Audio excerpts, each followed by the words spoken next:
Sir ఎట్లాంటి వాళ్ళని పెంచి పోషిస్తున్నారు జగన్మోహన్ రెడ్డి. సో మళ్ళీ వస్తే ఈ విధంగా చేస్తామని గత 5 సంవత్సరాలు చేసినవి అవే కదా, అందుకే కదా పక్కన కూర్చోబెట్టారు. రాష్ట్రంలో కూడా లేకుండా ఉండే పరిస్థితి ఆయనకు తీసుకొని వచ్చారు.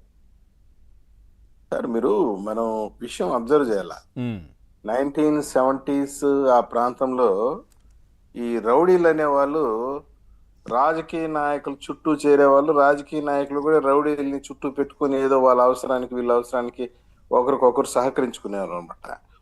ఆ తర్వాత 1980s ఆ ప్రాంతంలో ఈ రౌడీలు జ్ఞానోదయం అయిపోయింది. మనం ఏందిరా ఈ రాజకీయ నాయకులు వెనకాల తిరిగేది, అన్న ఈ పని చేయన్నా ఆ పని చేయనా, మనం ఎందుకు అడుక్కోవాలా, మనమే ఎన్నికల్లో పోటీ చేసి గెలిస్తే పోలేదా అని చెప్పి రౌడీలే క్రమంగా ఎమ్మెల్యేలుగా పోటీ చేయడానికి స్టార్ట్ చేసింది. ఆ తర్వాత కొన్ని రోజుల తర్వాత 2000 దశకంలో, ముఖ్యంగా 2012లో రౌడీలకి ఇంకా జ్ఞానోదయం అయిపోయింది. మనమేంద్ర పోయి రాజకీయ పార్టీలు పోయి దేహీ అని అడుక్కునేది టికెట్ల కోసం. అన్నా టికెట్ అన్నా టికెట్ అని మనం ఎందుకు అడుక్కోవాలా, మనమే ఒక పార్టీ పెడితే పోలేదా అని చెప్పి రౌడీలంతా కలిసి ఒక పార్టీ పెట్టారు. దాని పేరే వైఎస్ఆర్ కాంగ్రెస్ పార్టీ. 2012లో రౌడీలంతా పులివెందుల్లో ఇడుపులపాయ ఎస్టేట్లో సమావేశమయ్యి మనం ఒక పార్టీ పెట్టుకోవాలి, మన రౌడీలకి మన గూండాలకి మన హక్కులు కాపాడుకోవాలి, మనం పోయి టికెట్లు ఎందుకు అడుక్కునేది, ఆ పార్టీని ఈ పార్టీని మనమే పార్టీ పెట్టి మనమే మన రౌడీలు టికెట్లు ఇద్దామని చెప్పేసి పార్టీ పెట్టారు. పార్టీ పెట్టి రౌడీలు చూశాం, మన కర్మకాలి ఒకసారి అధికారంలోకి వచ్చినారు. ఆ వచ్చిన తర్వాత వాళ్ళు చేసిన అరాచకం చిన్న అరాచకం కాదు. ప్రజలు శుద్ధంగా తోక కోసి సున్నం పెట్టి 11 సీట్లు ఇచ్చారు. పోనీ ఇప్పటికైనా జ్ఞానోదయం కలిగిందంటే నిన్న ఆయన సత్తెనపల్లికి వచ్చాడు.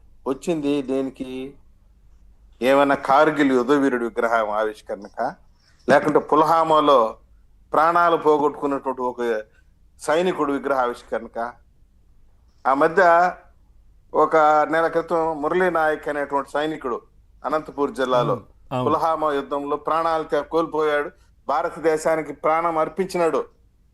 అటువంటి వాడిని మా లోకేష్ బాబు గారు పవన్ కళ్యాణ్ గారు పోయి పరామర్శించి ఓదార్చి ఆ కుటుంబాన్ని మేము అండగా ఉన్నామని ఏదో ప్రభుత్వానికి తోచిన ఆర్థిక సహాయం 50 లక్షలు చేసి వాళ్ళకి కావాల్సినది చేసింది.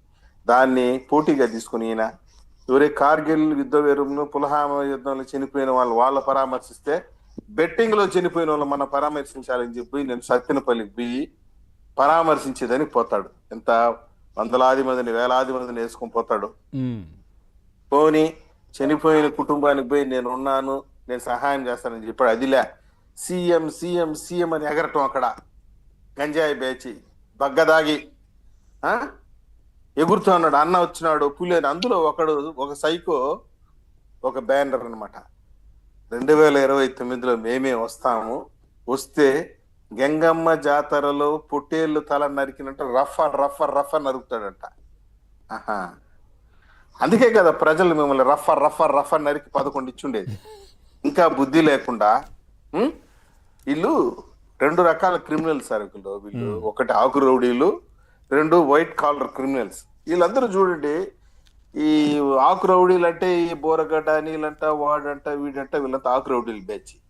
ఈ వైట్ కాలర్ క్రిమినల్స్ వచ్చి ఈ కసిరెడ్డి రాజిరెడ్డి, చెవిరెడ్డి భాస్కర్ రెడ్డి, విజయసాయి రెడ్డి, శ్రీధర్ అంట వాళ్ళంట వీళ్ళంతా ఒక వైట్ కాలర్స్ అనమాట. వీళ్ళందరికీ షెల్టర్ అనమాట. ఈయన షెల్టర్ జోన్ క్రిమినల్స్ పితామహుడు ఈయన. వీళ్ళు ఒక విషయం చెప్తున్నాను, ఊరికానే మీడియా ముందు ఎగరటం దుంకటం తప్పించి వాస్తవానికి వీళ్ళంతా కమిడియన్ బ్యాచ్ ఇది. నిజంగా వీళ్ళు ఇప్పుడు చూడండి, నిన్న రఫా అని ఎగిరినోడిని నేను తీసుకొచ్చి స్టేషన్ వేసి 4 పీకితే నాకేం తెలియదు సార్, మాకు ఏదో ముందు దాగారు బ్యానర్ పెట్టాను సార్, మీకు దండం పెడతాను సార్ అని పోలీసులు కాళ్ళయాల మీద పడ్డాడంట వాడు. ఇప్పుడు చెవిరెడ్డి భాస్కర్ రెడ్డి చూడండి, ఆ మధ్య ఒక వారం క్రితం ప్రెస్ మీట్ పెట్టాడు. ఏమన్నాడు, ఎప్పుడన్నా వచ్చి నన్ను అరెస్ట్ చేసుకోండి, నేను సిద్ధంగా ఉన్నా ఇంటికాడ అన్నాడు. ఈ డైలాగ్ కొట్టేసి తప్పించుకొని బెంగళూరు పోయి దాక్కున్నాడు. బెంగళూరు ఎయిర్పోర్ట్ లో పోయి కోడి పిల్లని పట్టినట్టు పట్టేసినారు పోలీసులు. పట్టుకొని వచ్చేటప్పుడు ఇక్కడ బిగ్గరగా అరుస్తున్నాడు విజయవాడలో. నిన్న నాకు అన్యాయం జరిగిందని అక్రమంగా అరెస్ట్ చేసినారు. అంతకుముందు ఏం చెప్పాడు, నన్ను ఫోన్ చేస్తే చాలు, నేను సిట్ ఆఫీస్కి వచ్చేస్తాను, అవసరమైతే సిట్ ఆఫీస్ ముందర రూమ్ తీసుకుని ఉంటాను, ఫోన్ కొడితే నేను వచ్చేస్తానండి. మొన్న ఏదో దొంగతనంగా పోయి దాక్కుంటుంటాడు. ఇటువంటిది అనమాట సార్ మీరు ఆ ప్రస్తావన తెచ్చారు కాబట్టి అట్నుంచటు ఈ కొలంబో యాత్రలు ఏంటి సార్? అందరూ కొలంబోలోకి వెళ్తున్నారు, ఎందుకు అది? వీళ్ళంతా అక్కడ తలదాచుకున్నారు. ఎందుకంటే కొలంబో అనేది ఒక దీవి లాంటి చిన్నది అక్కడ. ఆ, ఎవరికి డౌట్ రాదు మనం పోయి కొలంబోలో దాక్కుంటే. కాబట్టి ఈడు ఆ కసిరెడ్డి రాజుగాడు వాడు కూడా కొలంబోకి పారిపోవడానికి వాడిని మొన్న కూడా కొడాలి నాని కూడా కొట్టుకొని కొలంబోకు పోబోతున్నాడు అనేదో వార్త కదా. వీళ్ళు కొలంబోలో కాదు పాతాళంలో దాంకున్నా వదిలిపెట్టము. నేను ఒక విషయం చెప్తున్నాను ఈ పొలిటికల్ కామెడియన్స్ కి, ఉమ్, జగన్మోహన్ రెడ్డికే చెప్తున్నా, చర్చ అంటూ వచ్చేసింది కాబట్టి. రే మీరు రఫా సంగతి అట్టుంటూ జగన్మోహన్ రెడ్డిని సూటిగా ప్రశ్నిస్తున్నా. నీకు దమ్ము ఉంటే, ధైర్యం ఉంటే, చేవ ఉంటే, కలేజా ఉంటే, సత్తా ఉంటే అసెంబ్లీకి వచ్చి చంద్రబాబు నాయుడు గారి కళ్ళల్లో కళ్ళు పెట్టి 10 సెకండ్లు చూద్దాం. చూడగలవా? చూసుకునే శక్తి ఉందా?